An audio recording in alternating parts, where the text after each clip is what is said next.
Hi അസ്സലാമലൈക്കും. പുതിയൊരു വീഡിയോയിലേക്ക് എല്ലാവർക്കും സ്വാഗതം. ഇന്ന് നമുക്ക് മത്തിമീൻ വെച്ചൊരു കറി ഉണ്ടാക്കിയാലോ. ഒരു മൺചട്ടി അടുപ്പിൽ വെച്ചിട്ടുണ്ട്. അതിലേക്ക് 4 സ്പൂൺ വെളിച്ചെണ്ണ ചേർക്കാം. എണ്ണ ചൂടായി വന്നിട്ടുണ്ട്. 1 സ്പൂൺ കടുക് ചേർക്കാം.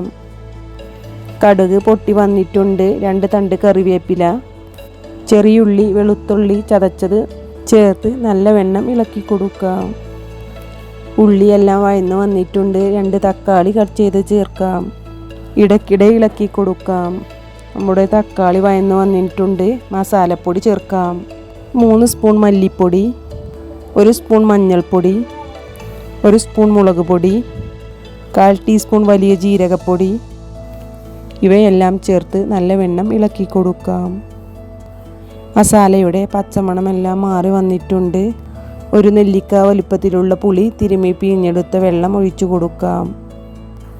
3 സ്പൂൺ ഉപ്പ് ചേർത്ത് നല്ലവണ്ണം ഇളക്കി കൊടുക്കാം. നമ്മുടെ മസാലയെല്ലാം തിളച്ചു വന്നിട്ടുണ്ട്. കഴുകി വൃത്തിയാക്കിയെടുത്ത 100 ഗ്രാം മത്തി ചേർത്ത് ഇളക്കി കൊടുക്കാം. ചെറിയ തീയിൽ 15 മിനിറ്റ് ഒന്ന് മൂടി വെച്ച് വേവിച്ചെടുക്കാം. നമ്മുടെ മത്തിക്കറി റെഡി ആയിട്ടുണ്ട്. എല്ലാവരും ഒന്ന് ഉണ്ടാക്കി നോക്കണേ. പുതിയൊരു വീഡിയോയുമായി വീണ്ടും കാണാം.